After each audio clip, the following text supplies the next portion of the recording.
right, well, thank you everyone for being here.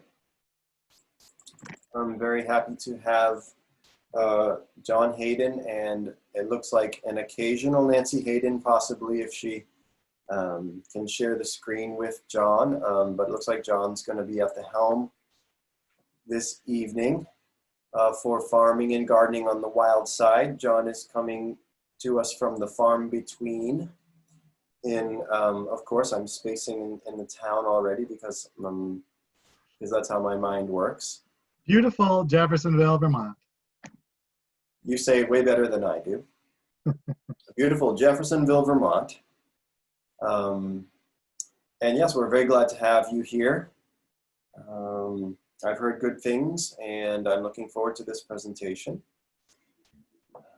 I want to do a couple of housekeeping announcements before we begin. Let folks know that our conference is sponsored by some amazing organizations that many of you are familiar with, and we hope that you will patronize them. They support the NOFA work all across the 7 states, particularly in Massachusetts as well as where I'm broadcasting from. So please be sure to show some love to our sponsors.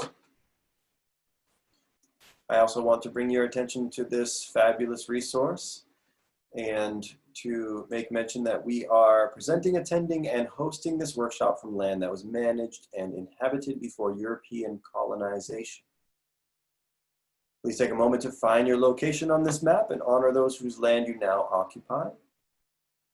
I am broadcasting this session from the land of the Wampanoag tribe. I will drop this link in the chat so you can explore this on your own time. It's a really fantastic resource. It's interactive, and you can, drill down into the map closely, and it's actually all across the states, and I believe beyond the United States as well. So please do check it out. And I will now turn it over to John. Thank you very much for being here, John. It's nice to be here, and Nancy, wanted to pop in and say hi to everyone. Hi, everybody. We just we tried doing 2 people fitting our heads in the screen at the same time. It's a little more difficult, so I'm going to be giving the presentation. I'm going to go do some work now. Yeah, she's going to work. This is work. She's got to take care of chores and stuff. So I will let me share my screen here and get my presentation up. I think we're on. So I hope everybody got outside today and was able to enjoy a beautiful summer day. We were picking black currants most of the day, and getting a big order in. We had a 600-pound order to finish off today, so my hands are stained a little purple, and it's a good feeling. But I think it's really important to get outside, connect with our natural world. That's really where we belong. And we've spent a lot of time rewilding our farm, and I'm going to talk about that whole process here. And in rewilding our farm, we also are working on rewilding ourselves, and we think that's like really key to a happy, healthy lifestyle. And a lot of the ills we're seeing these days are just due to this disconnect with the natural world that we're all part of. And so I'm hoping and wishing that you all got out into it today. I'm going to be talking quite a bit about things that you can find in our book. We have a book that came out this September called Farming on the Way. I'm on it too, with a little editing. So, we really enjoyed getting this book together. It's about 28 years of our philosophies and practices and how we've evolved over time.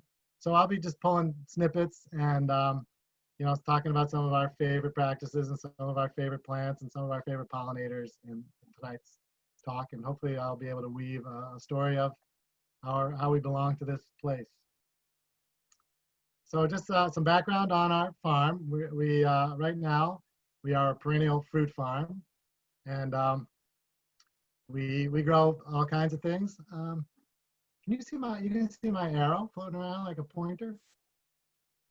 Not yet. Oh, yes, there it is. We see it. Okay. See my thumb up there? So we grow things that, might not be too familiar with, like these Haskaps or honeyberries. We have apples and raspberries and cherries, rhubarb, red currants. So just a lot of different fruit. We tallied them up once, and we came up with about 30 different things that we grow to sell. And we are certified organic through the Vermont Organic Farmers. We also have a fruit nursery where we sell fruit trees and berry bushes and pollinator-friendly and bird-friendly shrubs and trees also. So that keeps us busy and gets the cash flowing early in the spring for us. We really love this aspect of the business because we get to interact with a lot of people who are also interested in rewilding their place or adding biodiversity to help some of the issues we're seeing in today's environment. So just a little story about the farm. We bought the place in the fall of 1992. And this is what the scene, we bought it in the spring of 92. This is a fall scene, very iconic Vermont barn scene. And we've seen this picture, similar views of this on calendars. We saw it on an egg carton in Iowa, where people had free range chickens that they plugged into the front lawn there. And so it's been widely used. And this is kind of like, the iconic farm, and it was really well kept. On the outside, everything was mowed and, brush hogged and kept up to, weed whacked up to the barn and painted and everything. But, they'd gone out of business as a dairy farm.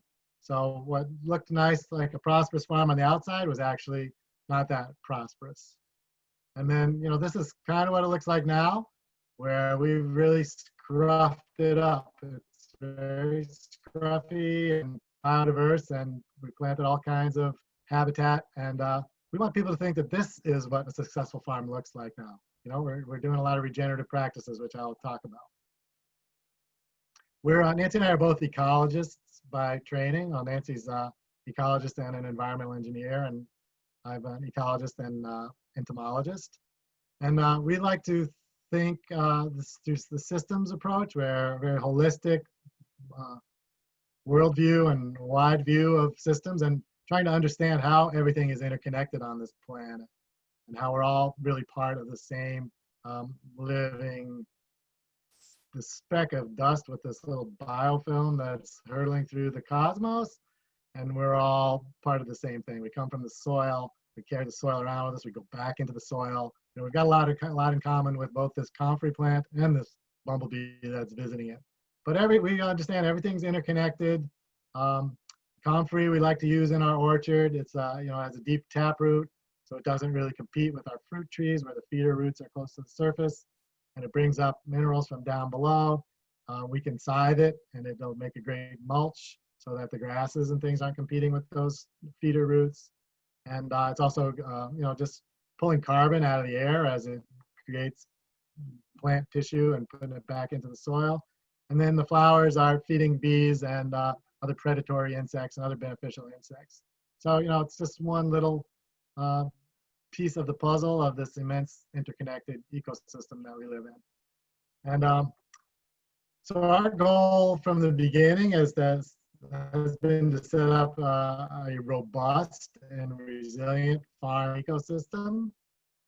And we do this through biodiversity of crops, as well as helping to promote native plants growth, so that we can have this really complex food web going.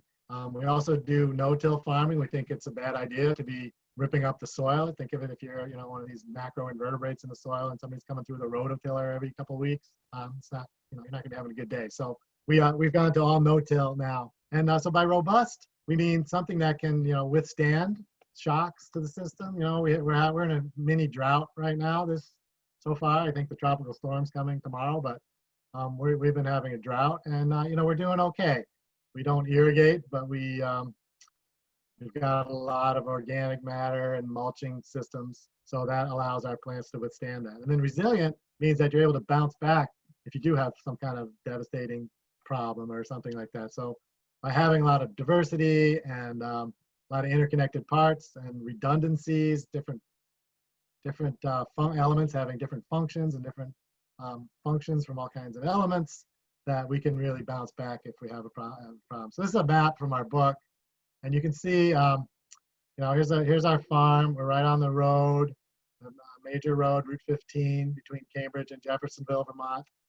And we're in the river valley, close to there's not ski areas, so right near the mountains. And you know, you can just see that we've got a lot of biodiversity. We have black currants in several places, here in field 1, here in field 2, here in field 3.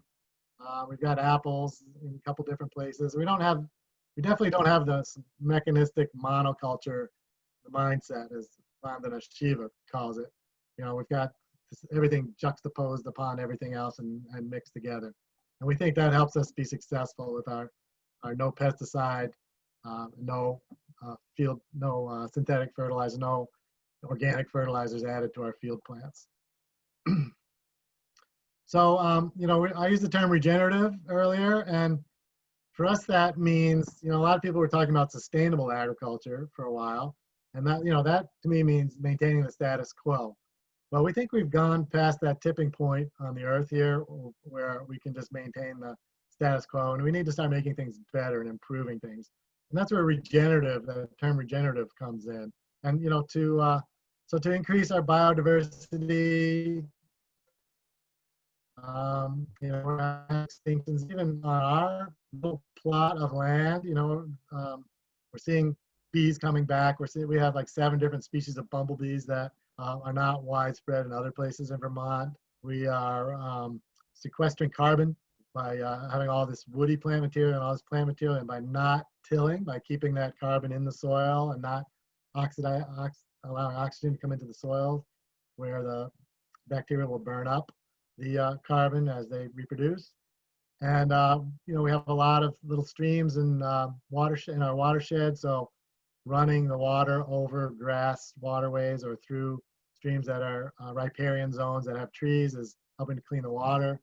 We've got these corridors. I can see this corridor down the middle here, or here's one. This was taken a few years ago, but here's a corridor we've been establishing up into these woods. We want to bring the birds and the pollinators, even the upper level predators like coyotes and foxes, to help keep the rodents under control. So we got a lot, and we have fun too. Here's a willow labyrinth in the middle. Right here in the middle here, we got a 7-ring willow labyrinth. So just a lot of things going on. When we started out, you saw the picture of the farm in 1992. It was just being hayed off, and the hay was being taken from the land, nothing being added back. So while the soil structure was nice, we liked the soil types here, the fertility was very low. And we were very interested in livestock, and we started out as a livestock farm. So we had at least in 1994, we had a meat CSA where we were selling chickens and turkeys and lamb and pork. And you know, we've used draft horses in our field operations. So we really were putting a lot of fertility back into the soil by having all this livestock. And then that allowed us to start growing vegetables. And I think, you know, this picture this is an older picture, but these are the days when you could use biotella, that biodegradable mulch. And, you know, so that's what we're looking at there. And that was cover crop between the rows of vegetables. And you can see the rye vetch over here, and, you know, row cover, and this is peas and oats here. So we were doing, I think, a pretty good job as a typical organic vegetable farm. But we saw some problems. You know, we were seeing some crusting in the soil from overworking the soil with the annual tillage system. And we also, you know, the economics aren't that great. I don't know if there's many of you out there who are working on small scale vegetable farms, but it's pretty brutal work, and, you know, the economics are marginal. So we'll talk about how we've evolved our thinking about that. We spend a lot of time during our middle years of farming. So like we've been here 29 years. I think our first 7 years was all livestock, and then we added, we integrated vegetables with that. But around year 10 or 12, we were questioning more. There was a lot more vegetable competition from younger growers coming in, and a lot of downward pressure on the prices, so it's hard to really do well economically. We've been committed to being as small as possible. I know in some ways that's very un-American, to be not biggering and biggering and biggering and trying to grow like, you know, the capitalist system has taught us that growth is good. We try to be as small as possible. So we want to be this mom and pop operation that just we have a sustainable livelihood. We're able to just, make our living, but we're not trying to get rich. We're just trying to enjoy ourselves here. And we still have to work hard, but we also saw the effects of tillage on the soil tilth. We're getting older. We're getting older at this point. Our backs are getting sore from lugging zucchinis or digging potatoes and things like that. Our kids, which we raised 4 kids here, they were all moving on, so we didn't have that ready supply of labor. And then in Vermont, at that time, there were a lot of beverage entrepreneurs just starting up. So we had wineries and cideries and distilleries and soda makers, and that was bringing markets for fruit. So we've always loved growing a little fruit, so we decided to start growing fruit. Here's a picture of black currants, and then our fall raspberries in a hoop house that used to be just full of tomatoes. I think the big thing that really pushed us is this climate change that we've been experiencing, where the weather is getting more drastic and more dramatic, even like it's getting hotter and drier and colder and wetter all at the same time, just because it's just more intense. So we had this is 2011. This was the year of Irene. We had 2 floods like this that year, and we've had this happen to us 4 times over our career here. And 2 in 2011. It's supposed to be a 500-year floodplain, right? So it's only supposed to happen once in 500 years. So I think they don't have that right. But this causes a lot of some loss of annual crops and just a headache to clean up. So we were trying to figure out ways around that. So one of the things we did is took one of our fields that was prone to flooding and planted to elderberry and aronia. And these can withstand flooding. They can be underwater for a day or 2. The roots and be okay. They also like these heavier soils that we had there. And, they're not drought tolerant, so they're perfectly suitable for these silty floodplain soils that are in this one field. And, I'm going to diverge a little here. Elderberries is one of our favorite crops. These days, especially, the demand for it is just through the roof with the COVID pandemic. So they're very medicinal, antiviral. You do need, anybody who's ready to jump in, you got to think about destemming them and processing them to get them ready. The stems are not really edible. They can cause some problems if you try to eat too many stems. And the varieties we like are the Sambucus canadensis, which are the North American species. But also we like Marge, which is a cross between the European and the North American. Ranch, Bob Gordon, Johns. We do have spotted wing Drosophila the last few years. It's been coming in and causing some problems, and so we've had to change our management of the elderberries. We do need different varieties for cross-pollination. Flowers are edible, and we found a nice market for those now with some local soda makers. So we're selling those for $12 a pound, and it's nice because you get the money earlier in the season. You don't have to protect the berries from birds or spotted wing Drosophila. And we really like that market. But normally for the berries, they ripen in August and September. This is just to give you an idea of how we would do an establishment. We'd graze a field. If we've gotten rid of most of our livestock. We still have 1 horse that we still use for mowing fields, but we would graze the field, and then we would just put the plants right into that sod. And we use this woven landscape fabric for the first few years to kill the sod and get that organic matter back into the soil and stop the weed pressuring. After this, we can go to wood chip mulch or some cardboard or something else. But this is really our kind of broad spectrum herbicide, our Roundup.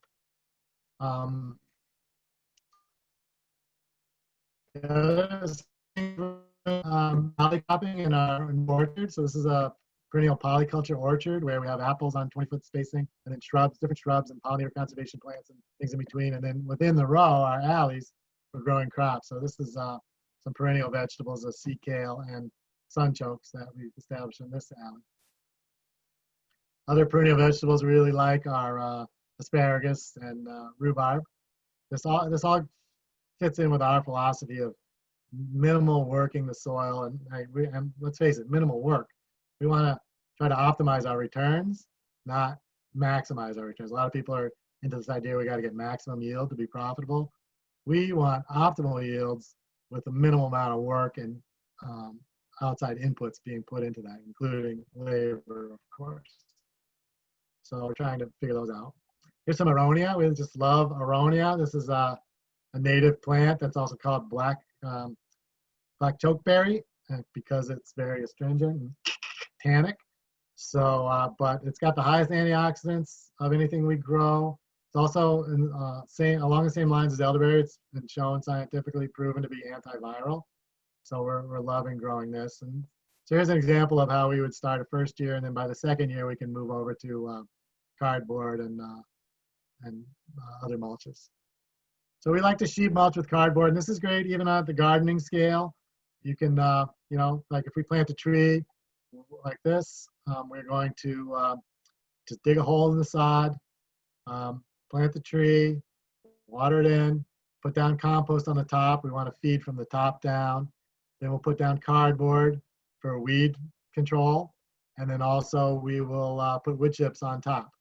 And then we know that if we don't do anything for deer and vole, that we're rolling the dice and the tree might not survive. So put a little screen on the bottom of the trunk there for vole protection. These are little rodents that want to chew on the cambium, especially in the winter when there's no other greenery around. And then the fencing to keep the deer from nibbling on the new shoots. Once the trees have grown above this 5-foot deer fence, then we take the fence off. They're all set. With this landscape fabric, we can still do, you know, top dress with compost. Just peel it back from the 2 strips that we put together like this, and then peel it back and add compost or whatever we need to do. We love wood chips. This term Perennial wood chips means the smaller size chips, so 3 to 4 inch diameter branches that have a really good carbon to nitrogen ratio because the ratio of the green growing part is not overwhelmed by the inside lignin and high carbon part. Like if you got a big log, it's gonna be mostly carbon. It'll be a little bit of green cambium, but the 3 to 4 inch stuff is that's a great combination. And then if we chip it when there's some leaves on it, we can even get a higher nitrogen in that. So we like to use this as a soil amendment or as a mulch for weed management. So just here's some plants that are benefiting from some wood chip mulch. Elderberries, in this picture you can see quite a diversity. Here's black currants over here on the right, and the elderberries in flower. This is nannyberry here, just past them, and then some lavender. And then just back on this aronia, I think, you know, I'm getting kind of evangelical about it. I think it's a great fruit. It's got so much tannins in it that it goes great with cider or as a wine or in soda as a flavoring. And then the coloring is a dark purple. It's beautiful to mix with these beverages. Self-fruitful, so you only need 1 variety. I told you it's got the highest antioxidants. It's got a great bloom in May. And since it's native, a lot of the native bees have co-evolved with it. So we see a lot of different species diversity visiting it. And then they ripen in August and early September. We get very high yields. We can get like at least 10 pounds of plant from this. And they're very easy to thin. We haven't found any pests on them. And then they sucker, so they send out these shoots that you can use for plant propagation also. So I can't think of anything bad about this plant, except it tastes like right off the vine. These are some of the antioxidants. But we also are big on currants and gooseberries. These fit in well in partial shade, so we like these within our orchard system, like in between the 20-foot spacing. We've got some planted. They make amazingly delicious syrups and jams, simple to propagate, and really not too many pests. We do get the imported currant worm on the red currants and gooseberries and pink and white currants, not the black currants. And we can scout those, and we can actually hand pick them, even though we've got probably ½ acre of these guys. Here's Nancy with some of our red currants. A couple of varieties you like, Jonker von Tet. It's a nice early one. That's this one. And then Rovada is a great late one. And you just pick them on the whole strig, so you don't have to pull each berry off. Just take this strig where it attaches to the branch. And we do need to net these for birds. Birds are keyed in on their red color at this time of year. So we do put these hoops and nets over them. Another one of our favorites are these Haskaps or honeyberries. These are not native. They're from also the ribes, like the black currants and stuff, are not native either. These are from northern Japan and Siberia, and they make an unbelievable jam, the best jam, we think. They're really delicious straight off the bush too. They're hard to pick, and so the economy of them is a little tough like that. But they are an awesome pollinator plant. They're one of our early bloomers, and bumblebees love them, especially the queens that are coming out early in the spring. So you need 2 different varieties of these to cross-pollinate. Some other ones we love, the prunus, like the American plums, beach plums, choke cherries. All these native shrubby pollinator trees are really fantastic for biodiversity, and you can get a return on them if you have the markets for people who want to make jams or jellies or drinks with them. The thing that we like to emphasize about the native plants, of which blueberry is also a native plant, is they serve as larval hosts for a lot of great caterpillars, which are, a really important fundamental part of our food, of the food chain, our food pyramid.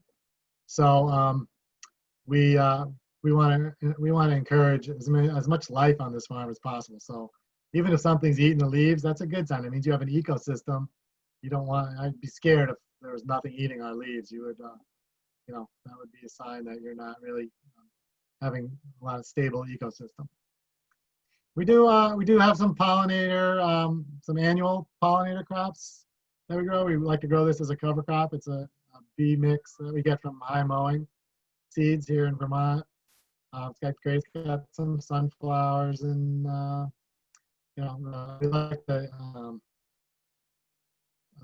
Phacelia that comes in here. That's this blue flower down here at the bottom. It's a great bumblebee plant. There's some buckwheat and cosmos and a bunch of different things mixed in there. So it makes a great cover crop. It does all those things that a cover crop does: smother weeds, protect the soil from erosion, pull carbon out of the air and put it back into the soil. But then add one more thing, is to feed the birds and the bees is a great thing to do.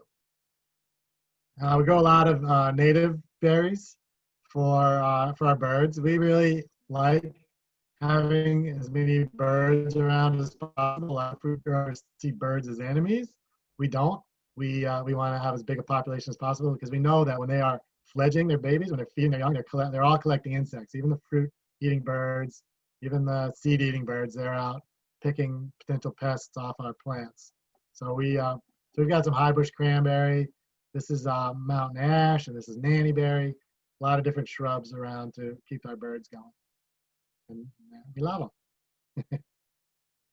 Even the cedar waxwing. I don't know if there's any fruit growers in the audience, but a lot of fruit growers say they hate the cedar waxwings, and it's true. They will clean you out if you let them. If you don't have your net on early and they scout it out, they're going to call all their friends, and will just jump down on your farm and clean you out. But at this point, where they're on the nest, they're more focused on bringing insects to their babies, and they do a great job hunting caterpillars and things off our trees and bushes. So we do have a lot of wild spaces.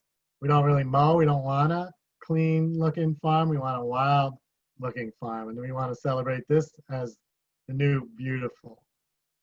And these act as insectaries. And when I say insectary, I mean a place where insects are going to thrive. So of course the pollinators are going to love this mix. I can see like 6 different species of flowers blooming at once here. And but the other thing that's going on in there, there's a lot of parasites. There's a lot of parasitic wasps that actually will lay eggs in caterpillars, and the eggs hatch, and the larvae eat the caterpillars from the inside out, like a science fiction movie. So we want them. There's the things like yellow jackets and hornets. They also like nectar for energy food. They're carnivores, so they're collecting caterpillars and other pests to feed their babies, or chewing them up and spitting them out for their babies.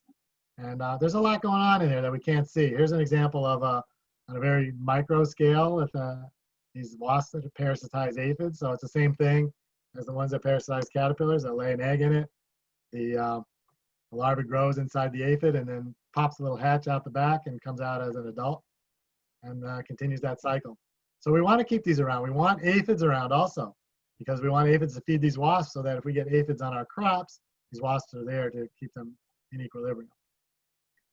You know, we like the yellow jackets and the bald-faced hornets, and you know, we give them their due respect. But these are like top-notch predators on our farm, and I think they should deserve the respect that, you know, a lion in the Serengeti gets, or a wolf in the Yukon, or, you know, an orca in the Antarctic Ocean. So, you know, these are predators, and they help keep things in check on our farm. So believe me, we give them a wide berth, though, if we see a nest like this. I worked as an extension agent and researcher for many years before I started farming. And I was an integrated pest management coordinator in Michigan, and worked for Michigan State. And, you know, we had this pest management philosophy about integrated pest management, where you look at the population density, so the number of insects you have is on this scale, and then over time, this is what happens. So it changes, right? It's going up and down. As this blue follows this blue line. And in integrated pest management, you set up an economic injury level where you say, okay, it's at this point, when the population gets to here, this is where it makes sense to apply an insecticide or do some kind of intervention. So, but I don't believe this anymore. So now this is more like this mechanistic monoculture mindset again, where, you know, you don't have other things keeping it in equilibrium, and you're going to get outbreaks. This is pretty much guaranteed. If you don't do anything, you're getting an outbreak. You're going to kill a lot of the things, these density-dependent mortality factors, like disease and other insects that are keeping this insect in check. So you spray, it comes down, but then after you've wiped out all those naturally occurring things that keep them in check, they're going to have another outbreak.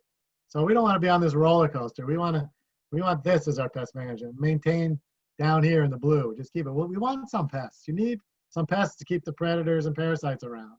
So, you know, if we're getting less than 10% crop loss with no inputs, we don't have to spray, we don't have to buy the sprays, we don't have to put it on, we don't have to wipe out our ecosystems, we don't have to have all the non-target problems of pesticides on ourselves and, you know, other non-target organisms, then, you know, that's what we're shooting for.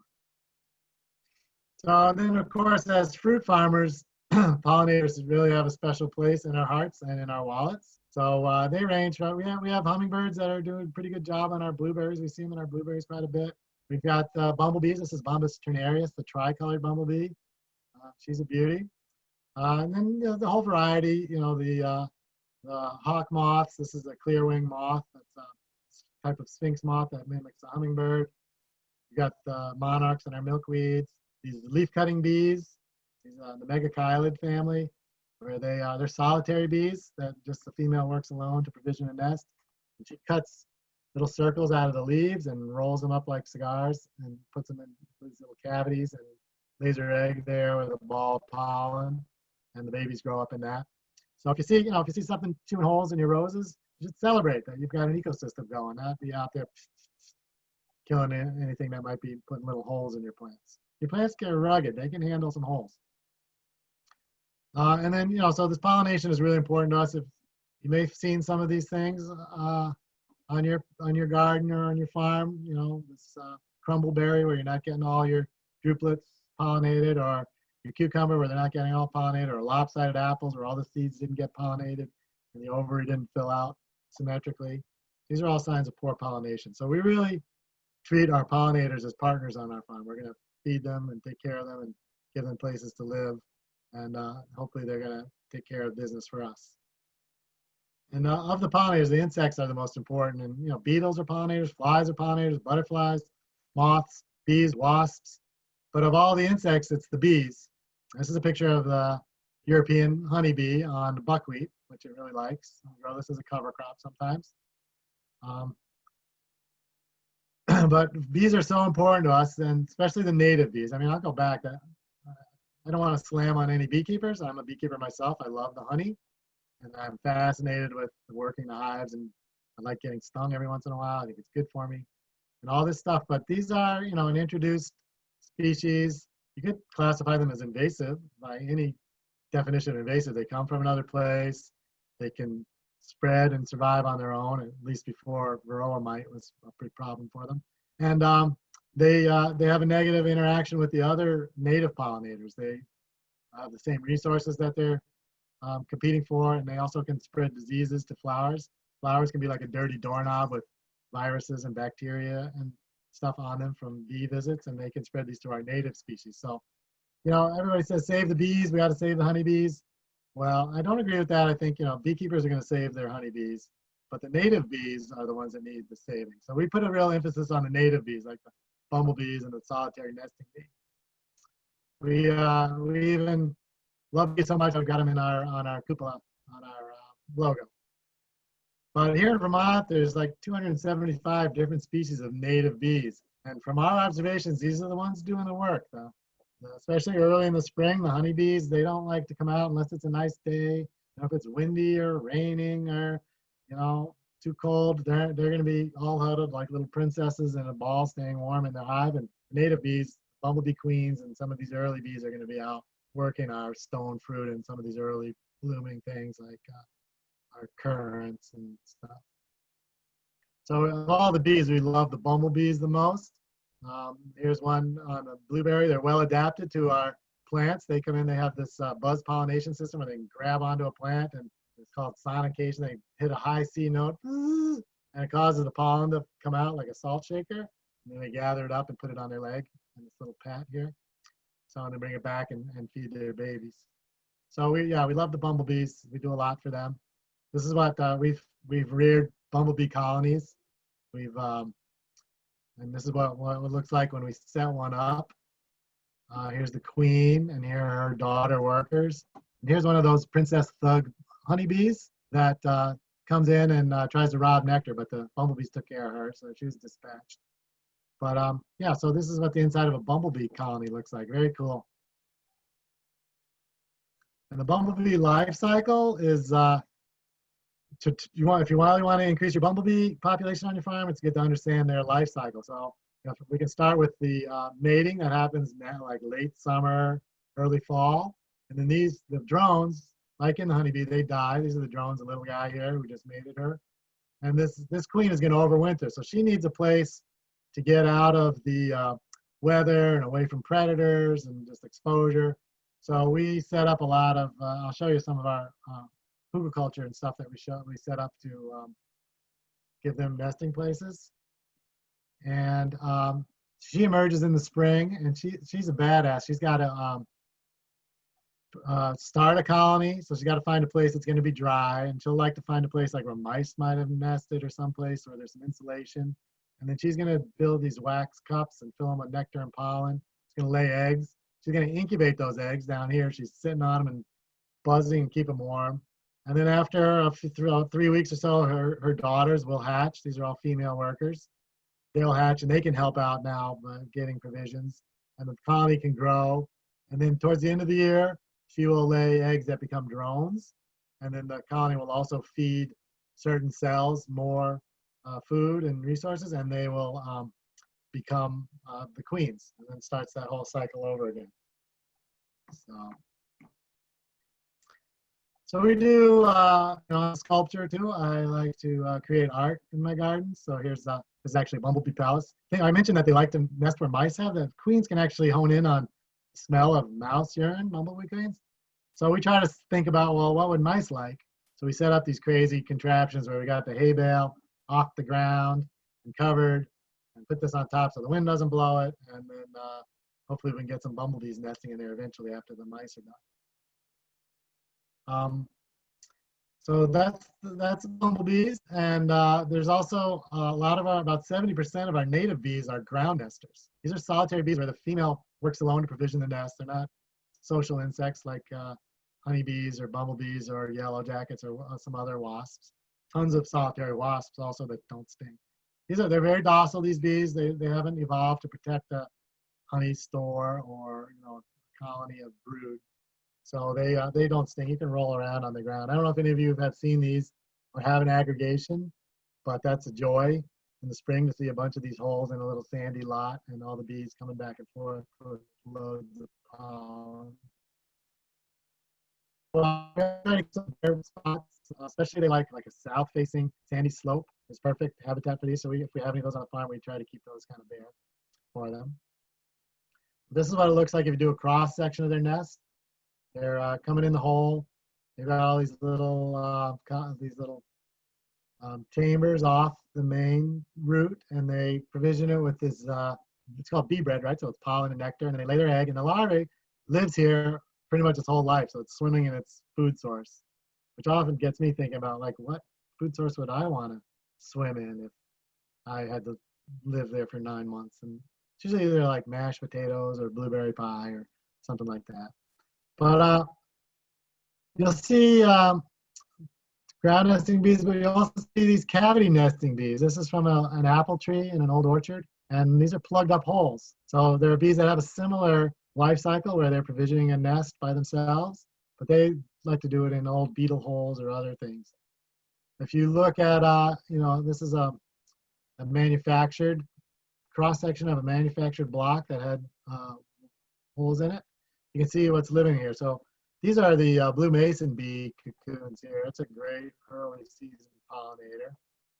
But there's all kinds of other stuff. There's grass-carrying wasps that, like I told you before, wasps are carnivores, so they're feeding their babies these tree crickets. So if you look in here, you'll see this. It started out blue orchard bee, and then a grass-carrying wasp came in and filled it with crickets. You can also get these there's other kind of wasps. There's mason wasps that will feed on caterpillars and help with your pest management. They also use these cavities like this. So we set up lots of different trials and looking at what the best holes are for increasing our biodiversity. But pretty much rule of thumb is anytime you can create three-dimensional habitat, something in nature is going to move in. And like we said, we want as many living things and cram as many living things on this land as we can. So we've got these set up. We've moved away from large insect hotels like this to smaller, little ones that might be just the size of this little block down here, because these tend to cause a buildup of parasites and diseases in the insects you're trying to build up here too. So it's better to have, instead of have them all concentrated in one spot, just spread them out in smaller areas. It's harder for the parasites and diseases to really take off. So I think many of you know why all our pollinators are in trouble. Pesticides, we've got these neonicotinoid pesticides that are systemic in the plants that are highly toxic. Even some of our organically approved insecticides, like Entrust, that's made by Dow Chemical, is toxic to pollinators. So it really troubles me to see a lot of organic fruit growers spraying that. I feel like they're shooting themselves in the foot.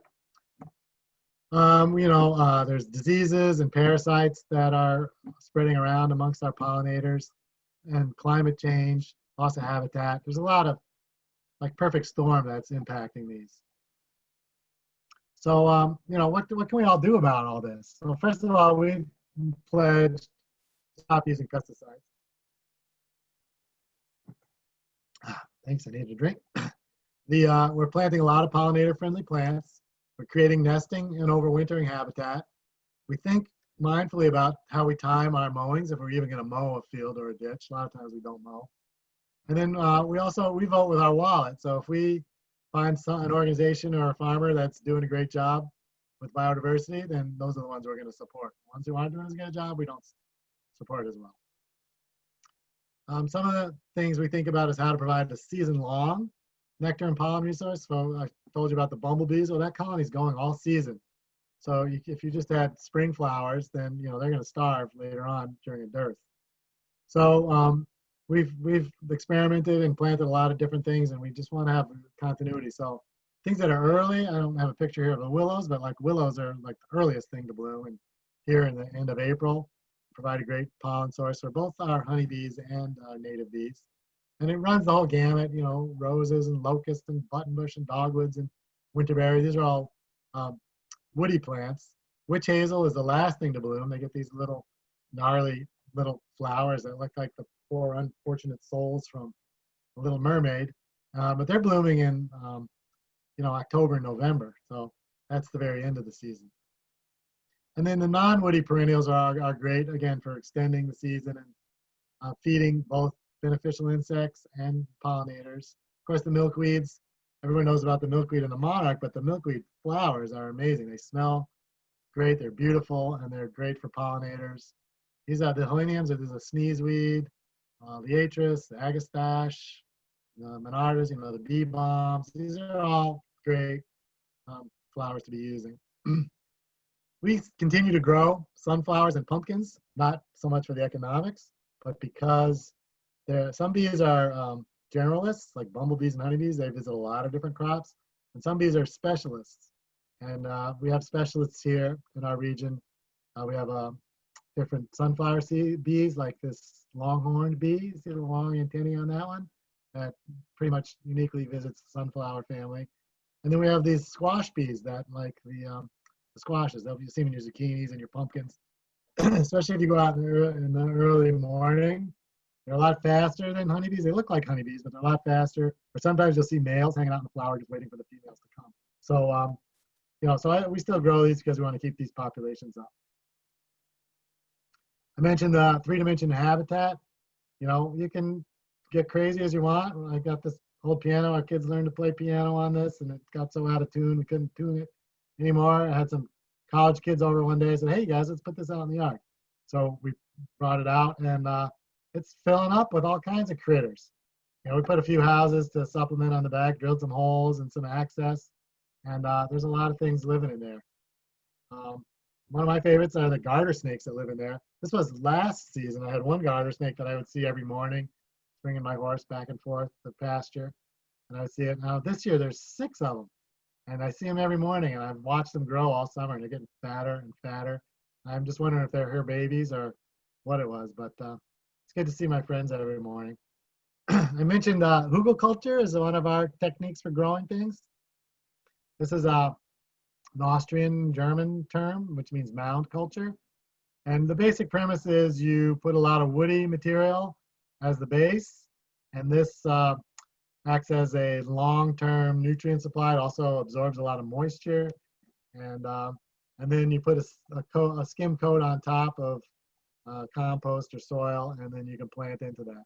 So we've seen great results with this technique.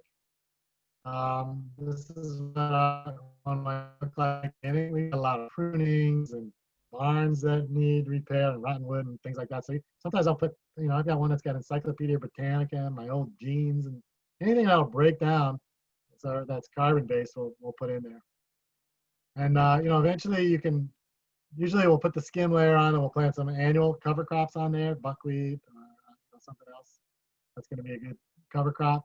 And then we can go in with the perennials. So here's one that Nancy had her way with all her perennials.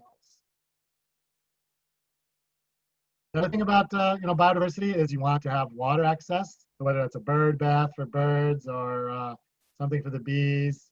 If you don't have a stream or a pond on your property, vernal pools for the amphibians, and just water is life. We're learning that. And this is a terracotta bird bath, so the bees have little tarsal claws so they can get in there. But if you do leave buckets of water or anything out, you want to leave something floating in it so that the insects can climb on and get out. And then one of the other things is just thinking about scruffiness.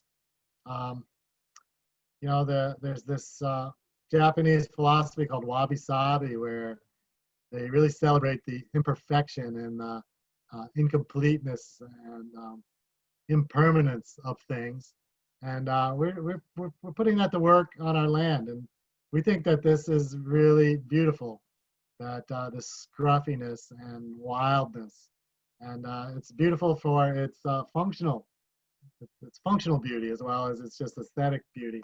So, a lot of times, if you just put like a path through a scruffy place, that really makes it very pleasing to the human eye. It looks like, okay, there's some human management here, but also look at all this biodiversity and wildness. So, we want to think about, you don't have to mow so much. It's this whole thing we got with lawns and this British estate and mindset is really harmful to our biodiversity. So don't feel bad about mowing. If your neighbors are bugging you, you can put a sign up that says, this is pollinator habitat. Mow a little strip around it so it looks like you're managing it. But basically, the book that we wrote and that, has got a lot more information in it than I was able to just touch upon today, is a story of belonging. I talked about how we feel like we're just cohabitants of this piece of land and this earth with all these other living things that we're all from the same stardust. We're all in the same, we're hurtling through the cosmos together. We're breathing the air, we're recycling, we're transforming from one thing to another. And by immersing ourselves in this landscape, it's really given us this sense of belonging and just a sense of peace and a sense of trying to understand where we fit in the whole scheme of things. And I think that's really important as we get all caught up in these news cycles and these little foibles of humankind and, all the politics and the COVID and everything that, just to get back to your land and observe and just enjoy being part of it and feel the reverence of, just being on this amazing living planet.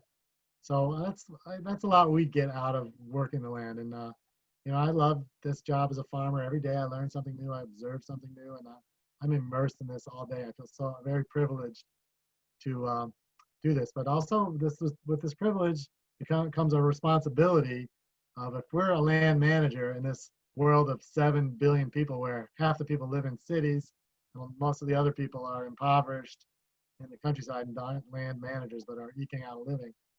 So we have a responsibility to really do our best on this land, and we've taken that to heart. So I think, I wanted to talk for about an hour and leave some time for questions and discussions. I don't know if anybody had anything in the chat. I might, let me see, I'm going to be with my technology. I'm going to get out of my screen and see if I can see you face to face for questions. Thank you, John. There's a few questions in the chat. There's a couple encouraging statements in the chat as well. Lynn loves the snakes and the piano.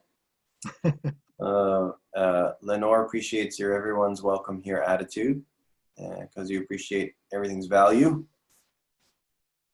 And then there's, it looks like Lee Wright has put a couple questions in here. So you have another fellow fruit grower extraordinaire asking you some questions. So this is the real test for you.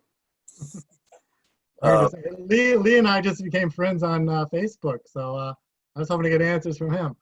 I bet that'd be an interesting conversation. So he's asking, he has a few questions here. Do you also have hired help? Yes. So we try to be a mom and pop operation, but we usually hire, on the average, of one full-time equivalent during the growing season. That could be part-time people. That could be, one person. And we have a place for people to stay. We have a bunkhouse that people can stay in. So we're able to pay a decent hourly wage, but also to make it livable by giving them free room. And we also try to give people as much of a share of the harvest as we can. So yeah, we do have some people helping us out. We're not doing it all on our own, especially as we get older now. We're just like, these young people have some of the stuff that we're running out of. They've got great imagination, they've got energy, they've got physicality. There's nothing like watching some young guy with too much energy digging holes. I love it. So yeah, we do depend on other people. Yeah, he's also wondering, what are your major apple pests and what do you do for them? All right, so apples, to us, we've heard so many times you can't grow apples organically.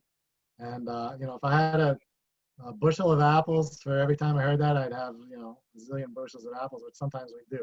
So I agree. I think you can't grow organically if you're trying to substitute inputs. You still got this conventional mindset of, okay, I'm going to spray this for this pest, I'm going to spray this for this pest, I'm going to spray this for this pest, and time like that.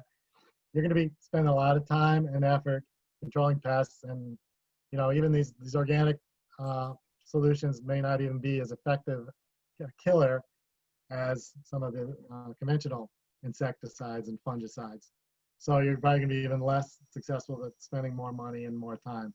So we had to wrap our mind around that. And what we do is we started with scab-resistant varieties because scab is the worst disease on apples if you're growing like Macintosh or some of these Empire, some of these ones that are more susceptible. So we got our mind around it that we're not going to grow those. So we're growing things like Liberty and Red Free and Gold Rush, Harrelson. Honeycrisp is pretty good disease-resistant variety, and some of these old cider varieties we like too. They can do pretty good in face of scab, and we don't spray anything at all, ever. So we take, it starts. We have pests, yeah. We have like plum curculio comes in, but we use them to thin our apples. A lot of growers, these apples tend to be biannual and have big fruit set every second year or every few years. Some people have to hand thin them to try to even that out. We let the curculio do that. We let the scab get in on our varieties that will get scab. We're actually thinking that as a value-added disease. We think that increases the polyphenols and some of these antioxidants and things and helps dry the apple because the skin is a little messed up, so maybe the apple's getting sweeter. And the main thing we had to do was change our marketing ideas. So we do get some dessert quality apples, which we will sort and sell those as dessert quality apples. But most of our apples go to cider. So we're going to press them. And we're going to make value-added products. So we can make raspberry apple syrups, or we make cider. We'll mix our aronia berries, aronia juice with cider, make aronia cider or black currant cider or elderberry cider, things like that. And yeah, we squish some codling moth and we squish some apple maggot, and it's all in there, and we call that terroir. That's our taste of place from here.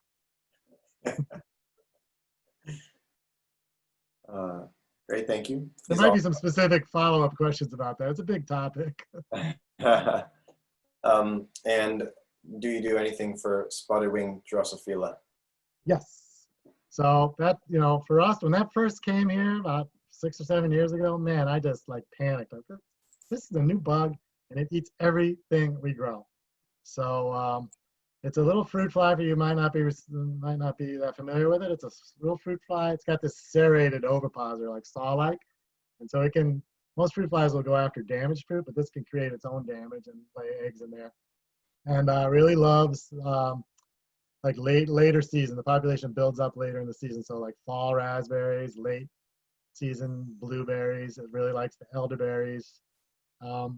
And we've had to change our thinking on that. So we stopped growing late season variety blueberries. And the ones that we have now, so we just finished our blueberry harvest, which is early in the season. Here in northern Vermont, we're a little later than you all. But so we stopped. We're going to take the nets off now. There's still a lot of berries on the bushes. We're going to take the nets off and let the birds come in and just feast. We're so happy to feed our bird allies. But they will also be cleaning up any spotted wing Drosophila that's in the berries. So that's that's one of our pest management things. Rather than keeping the net on and trying to squeeze out every last berry, that's how the population builds up. Our harvesting techniques, like our fall raspberries that we grow in hoop houses, we've laid down black landscape fabric for ground cover because spotted wing Drosophila does not like, it likes moisture. It doesn't like dry areas, so we keep it hot and dry in there. We don't irrigate in our greenhouses, and we still get great crops. We don't want moisture building up there for them. And we pick religiously, at least every 2 days, we're picking fall raspberries so that we don't miss any. Then the larvae can build up and drop to the ground and be another generation. And then with elderberries, what a pain in the neck.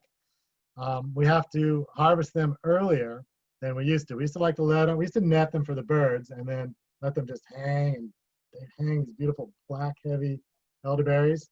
But now the spotted wing Drosophila will cause them to drop early if we do that. So we go through and we pick them when they're just red, turning to black, before the spotted wing gets in there, or is in there enough to cause damage. And but the good thing of that is we don't have to net anymore because we're picking them before the birds are interested in them. So yeah, we've made a lot of changes. We're not spraying for spotted wing Drosophila. We're finding less and less damage over the years. The first few years, it was more damage, and we think that they're coming into equilibrium.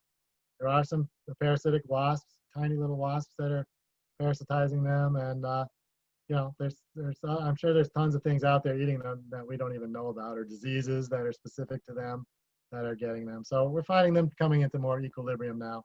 So we don't pull our hair out or even sweat it very much. We kind of look at all the other fruit growers that are going crazy about the spotted wing and think, it's much ado about nothing if you just don't try to attack them with sprays. If you use Entrust, which is an organic spray, it's broad spectrum, so you're going to wipe out any of your natural predators also. It's also highly toxic to pollinators. So let's say you have fall raspberries, which are in bloom while you also have fruit on the vine, you're killing your pollinators, which is, like I said before, shooting yourself in the foot. So we don't spray anything. We don't trap. We pick and change our just the way we grow things. There's a question here. Can you talk more specifics about timed mowings? Yeah. So just as you observe your landscape, you'll see how things grow, when things are flowering, when they're being visited, and that's when you don't want to mow. So, we got some neighbors next to us that always, as soon as we see the monarchs coming in and start laying eggs, they have a nice milkweed patch, they mow it. So that's the opposite of what we're trying to do. We're trying to wait. So I think in the most cases, if you feel like you need to mow, and some people feel like they need to mow to keep the brush down in fields that they're reverting to meadow. We haven't mowed our field in probably over 8 years, and we do not really have a brush problem coming in there. We've got to kind of stuck in that succession of milkweed, goldenrod, asters, Joe Pye weed, boneset, blue vervain. All these things are in there, and they're doing pretty well. We do start seeing some shrubs coming in. We'll take like 1 hour and walk the 14 acres with loppers and just lop those shrubs. So you can do that in the spring when you can see the shrubs easier and all the other stuff's laying down. So we don't do a mowing like that. And if we were going to mow our meadows, we might just divide it in 3 and mow one every 3rd year, one section. So we're not destroying all the habitat at once. And we also would wait until like November, until everything's pretty much dead and dried up. And we still wouldn't mow everything because even though it looks dead and dried up, all those little hollow plant stems and cavities and stuff there are still harboring a lot of biodiversity. If you go in there and chew them all up, you're just hurting your biodiversity. So the less mowing you can do, the better, basically. And along those lines, you should kill your lawn. Great, thanks. Let's see. What do you recommend for a small urban yard to offer the most back to the planet? Again, so a mixture of things. You could, get some woody shrubs growing there. They're just miraculous to watch them grow and bloom every year and watch the fruits they put out. But also, have a mix of non-woody perennials. You can fit some annuals in there. I love this movement where people are putting gardens in their front lawns now. They're like, okay, we're making a statement. We don't want our lawn anymore. We're not going to have this giant crop in this country that gets most of the pesticides and fertilizers that are just washing into our rivers and streams and Gulf of Mexico. And, so I think, yeah, just start planning it up. And if you want, you need a place. I grew up with our kids. We were all lacrosse players. We needed a place to have a lacrosse catch. So yeah, it's nice to have a mowed area or, a badminton set. But this whole British estate aesthetic where you got the giant lawn leading up to the house, that's not woke anymore, people. We gotta get on regenerating our planet. Tied to that a little bit, Deb is also asking, how long does it take to convert lawn to wild? Yeah, I mean, if you go out there and you stick your nose in your lawn and that thatch, it's pretty wild. There's a lot going on there. So it's already semi-wild, and you can just enhance its wildness by just leaving it alone. It depends on the seed bank. So our meadows out back, we stopped mowing them in like 2 or 3 years. They really reverted. We stopped mowing and grazing. We did a lot of grazing there. But we stopped managing them, and in 2 or 3 years, we started seeing great flowering stuff going on. But if you're on a lawn that never had a meadow there, or hadn't been a meadow since it was subdivided and made into a development, you might want to get some wild seeds. So go out and get some milkweed seeds, some aster seeds, and sprinkle those around. Scratch up the earth a little bit to give things a head start, and just let it grow. And then the main thing is like the sociology of it. How do you deal with your neighbors who are going to be saying, oh, you're making my house value go down and da da da da da. So, you know, you might like make sure you got some nice paths and nice signage and things like that. So, and know the laws in your neighborhood so you can tell people what you're doing and it's not a weedy nuisance or whatever a lot of these laws are calling it. Just tell them it's pollinator habitat, it's bird habitat. So yeah, but you know, 2 or 3 years, you should start seeing really great things happening. Even like grass seed heads, let your grass go to seed, let your clover go flower. That's rewilding your lawn. You're going to start observing more things coming in. Birds love grass seeds, and the bees are going to be in your clover. So yeah, just do it. And thanks, Sephra, for dropping a link in the chat. There's a link for native pollinator ecotypes in the chat there. Lenore is commenting that also people like neighbors probably are concerned about ticks if you allow taller growth.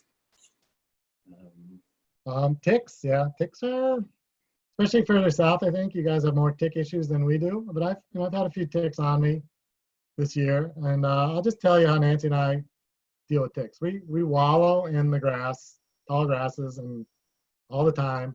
We just make sure we tick check. So you know, you gotta strip down and take a look and see if you got any on you. And then we've had a few in us, you know, biting on us, and those ones we pull out and we watch it. And if we see any marks, you know, really expanding or get the bullseye, or even if we didn't get that, or if we started feeling sick or something, then we go to the doctor. I know I have friends who get a tick bite and automatically get on a course of antibiotics, like this prophylactic idea. I mean, that would be crazy. I'd be on antibiotics all spring probably because I'll get a tick bite every, you know, 2 or 3 weeks. So, you know, we're not going to go down that pharmaceutical road, but we are going to be cognizant that they're an issue. We're going to mow paths if we're letting tall grass grow so that we're not walking all the way through the path. So you could do that. You know, it needs to be 4 to 6 feet wide so that ticks tend to hang out on the tips of the plants so that when an animal comes by, they can get on them. So, you know, as long as you're away from the tips of the plants, and, you know, have your socks tucked in your pants and all those good things. I think the shame of it is that we really need to be reconnecting with nature, and people are disconnecting from nature because of this fear of ticks.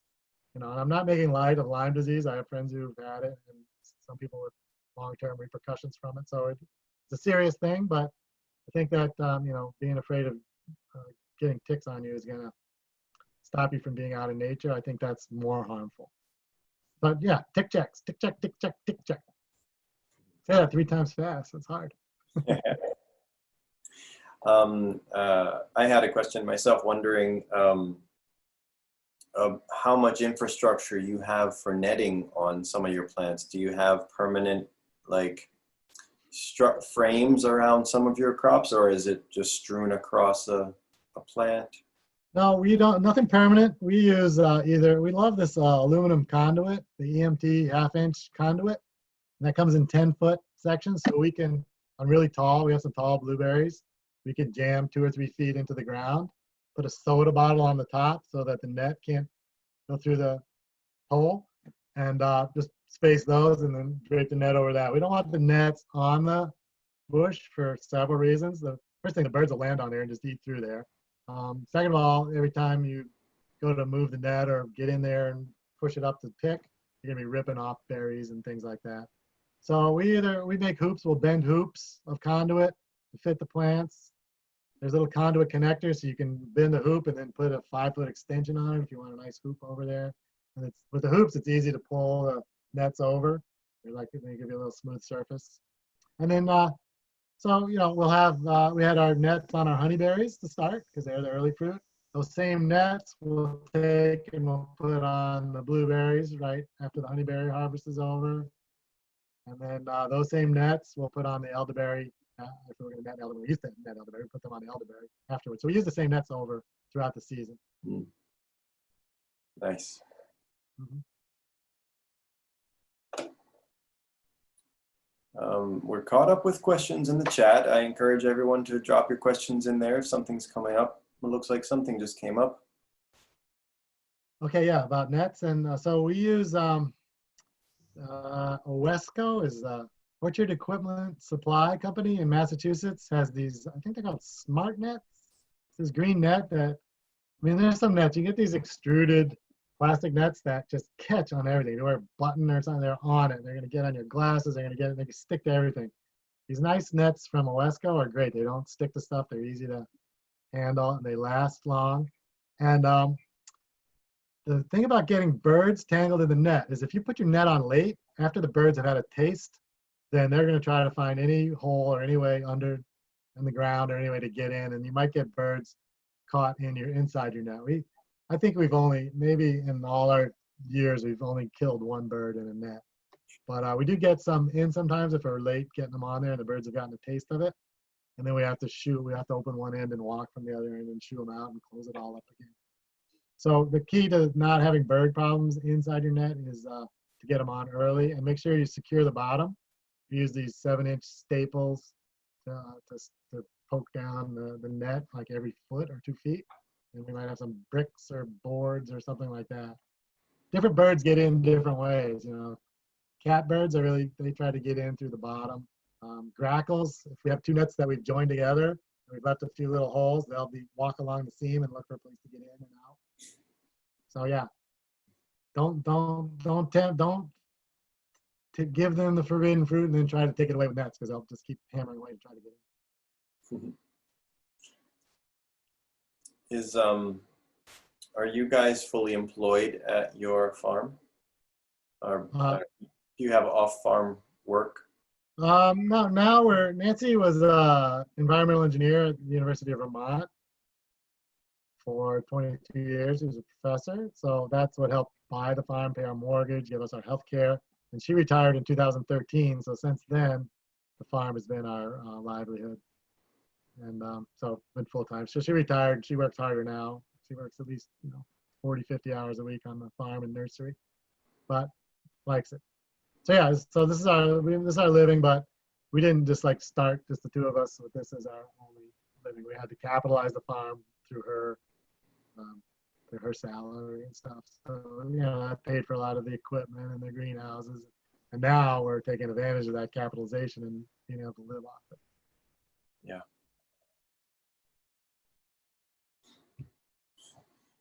There's a lot of praise in the chat. If you want to look through it at some point, there's a lot of praise in there. People That's good. My self-esteem is a little low these days, so that'll be good. I might just print it out and hang it up. You told us that your earliest crop is the honeyberry? Yes. What's your latest crop? Latest is probably the elderberry. We'll be harvesting those sometimes, and some apples. We have some late season apples like Northern Spy and Gold Rush and things like that. So yeah, the elderberries and apples are late through October. Do you guys produce any do you produce any products like processed? Do you process? Yeah. Well, give me one second. I'm turning on the light because I see it's getting dark. Oh. Sure. I feel like it looked like I was in a horror movie or something. So yeah, so we, in the past we've done a lot. We're actually retiring this year. This is our last growing season. Really? We have a buyer for the farm, and we're looking to move off in October. We bought a place in Maine on the coast last summer, and we've been planting that up for a year. Got like 300 plants, perennial plants we've been planted up. It was like a foreclosure. The house really needs a lot of work, but we worked on the outside first, so we're getting a lot of things. So yeah, so we've changed. I mean, we've evolved over time, and this is going to be it. But in the past, we've made a lot of value-added products. We make jams, jellies. We make these fruit syrups with our steam juicer, and we used to go to the Burlington Farmers Market and get a hand crank ice shaver, and we'd make snow cones and pour our organic syrups over that. That was really a big hit.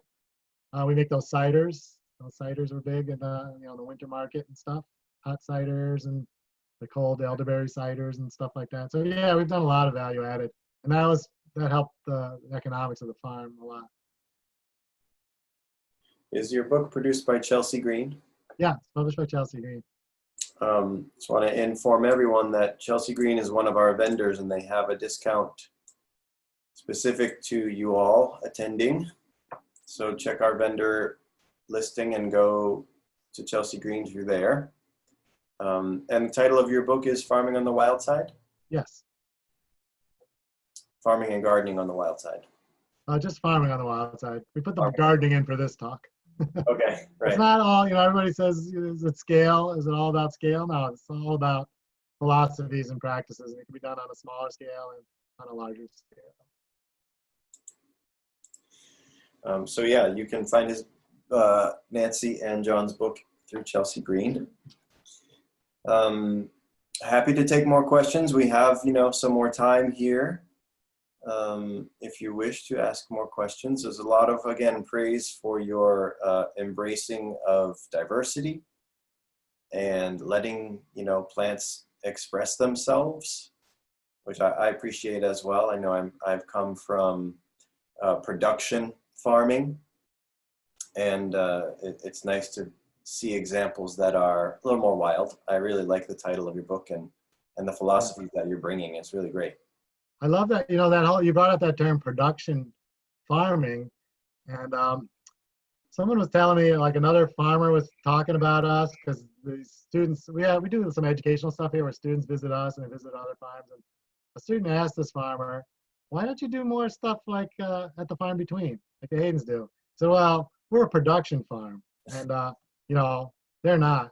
And look, we're a production farm. We make a living off the stuff we produce. So it's just that we have a different philosophy and style about how we produce. So yeah, I think it's more of a mindset than whether you're producing. We produce a lot of fruit here. I mean, we got 600 pounds of black currants together today for our order, and I got order for 400 pounds of aronia. We got to get ready, and we produce a lot of fruit here, and that's how we make our living. So I don't, I felt like we were being poo-pooed because they're just like messing around. They're not really producing. But I think we're not trying to maximize our production. We're trying to optimize our production, be good stewards of the land, and make a living, and not have this scorched earth idea where you just try to get as much out, extracting as much out of a crop as you can. Yeah, I see that. Straight rows, long irrigation lines, suppressing everything except the crop. Yeah, I had a friend come over today who's got elderberries. He's got a bunch of acres of elderberries. He's getting hammered by a Japanese beetle. And I said, draw me the map of what you got. And it's all sod, grass sod, and all elderberries. And of course, the Japanese beetles, they love to reproduce in grass sod. And if they only have elderberries to eat, they're going to eat all the elderberry. So all his flowers got chewed off, and he's got virtually no crop. So we helped him. Like we dug up some plants for him, and we sold him some wetland rose and Virginia rose and some basswood and things like that that the Japanese beetle likes, to get them off the elderberry and eating those things. So yeah, that mentality is not serving us well. That monoculture mentality is one of the problems we have on this planet. I echo Lenore's message in the chat here. Loved your message, re-belonging. Around just feeling like you belong. That really was a nice point, and it's a nice perspective, a nice philosophy. Yeah, we all belong. We're all part of the same thing. So yeah, yeah, we belong to each other. We need each other. There's another question. Did you sell the farm to someone that has the same perspective and is going to carry it on in the same way?